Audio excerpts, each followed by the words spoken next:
অবশেষে ইলিশ মাছ খেতে না পেয়ে মন খারাপ কলকাতার মতা বিজয়ের। তোর ইলিশ মাছ তোর ওখানে গুজে রাখ, তাছাড়া ইলিশ মাছ আমার পছন্দ না। এমন ভুলভাল নিউজ দিচ্ছে কে ভাই? ইলিশ মাছ না খেতে পেয়ে মন খারাপ? আরে ভাই আমি তো ইলিশ খাই না, ইলিশ এখন পর্যন্ত খাইনি।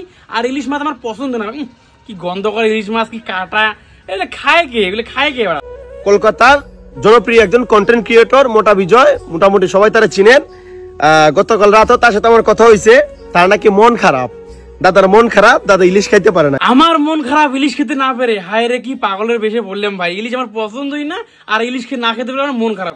যাই হোক, পরে দেখি আরো কি কি বলছে। সব প্রশ্নের আজকে উত্তর দিয়ে দেবো ঠিক মতো। এই যে আমি একটু দেখাইতেছি প্রমাণটা, এই যে দেখেন বাংলাদেশের ইলিশ মাছ, এই যে সে হা করে রয়েছে ইলিশ মাছ খাওয়ার জন্য।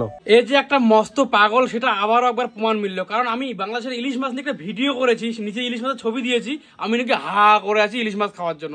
এটা কোন পাগল রে ভাই? তোর যদি চিকিৎসা বাংলাদেশে না হচ্ছে, তাহলে ভাই সোজা আমাদের ভারতে আয়, তোর চিকিৎসা আমি না ঘুতিয়ে ঠিক করে দেবো। ঠিক আছে, তুই বাংলাদেশ সোজা চলে আয়, ঠিক আছে? বাংলাদেশ থেকে আমাদের ভারতে চলে আয়, তোর চিকিৎসা আমি করে দেবো। আমি কলকাতার মোটা বিজয়, সে কালকে একটা ভিডিও বানাইছে, বাংলাদেশের ইলিশ মাছ নিয়ে একটা ভিডিও বানাইছে। মানে সে বলতে পারতেছে না যে ভিডিওর মধ্যে যে ইলিশ মাছ খাওয়ার জন্য আমার জিহ্বার পানি পড়ে যেতেছে। সে বলতে পারতেছে না যে ইলিশ মাছ ছাড়া আমি কিভাবে থাকবো। মানে কলকাতার মোটা বিজয়ের মনটা অনেক খারাপ। ঠিক আছে, কালকে রাত যখন লাইভে আসছিল, যখন তাকে আমি কথায় কথায় প্রশ্ন করলাম, ধরলাম, তখনই তার মুখের মধ্যে একটা কষ্ট বিজড়িত একটা হাসি তার মুখে। মানে বুঝে যাইতেছে, মানে দেখেন সে কি করে হা করে রয়েছে। মোতা বিজয় ইলিশ মাছ খাওয়ার জন্য হা করে রয়েছে। ভাই হা করে লাভ নাই, ইলিশ মাছ তুমি পাবা না, কারণ ইলিশ মাছ আসা যাওয়ার রাস্তা একদম টোটাল বন্ধ আছে। ঠিক আছে, ইলিশ মাছ যদি খেতে চাও তাহলে 6 মাস অপেক্ষা করো, দেশের পরিস্থিতি ভালো হলে আবার ইলিশ মাছ খেতে পারবা।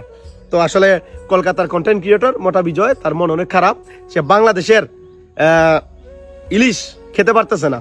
পদ্মার ইলিশ ভাই, পদ্মার ইলিশ এটা সবাই খেতে পারে না। ঠিক আছে, এখন সরকার বদল হয়েছে, তো পদ্মার ইলিশ খাওয়া বন্ধ হয়ে গেছে মোতা বিজয়ের। এই জন্য মোতা বিজয়ের মন খুব খারাপ। তো যাই হোক মোতা বিজয়, তোমার উদ্দেশ্যে একটা কথা বলতে চাই, তুমি মন খারাপ করো না, আমি তোমার জন্য ইলিশ পাঠাবো। ঠিক আছে, ওয়েট করো, তোমার জন্য আমি পার্সেল করে ইলিশ পাঠিয়ে দেবো।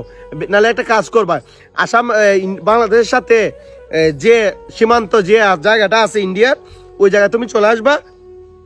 আমি কি করব, একটা পুতলা তোমাদের ওই যে বেড়ার উপরে দিয়ে তোমাকে দিয়ে দেবো, তারের উপরে দিয়ে তোমাকে দিয়ে দেবো, তুমি নিয়ে খেয়ে ফেলবা।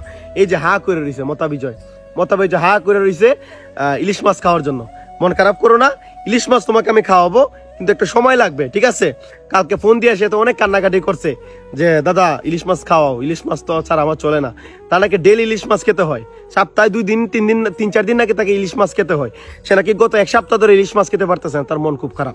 আসলে বাংলাদেশের চলমান পরিস্থিতিতে আসলে ইন্ডিয়ার সাথে বাংলাদেশের যে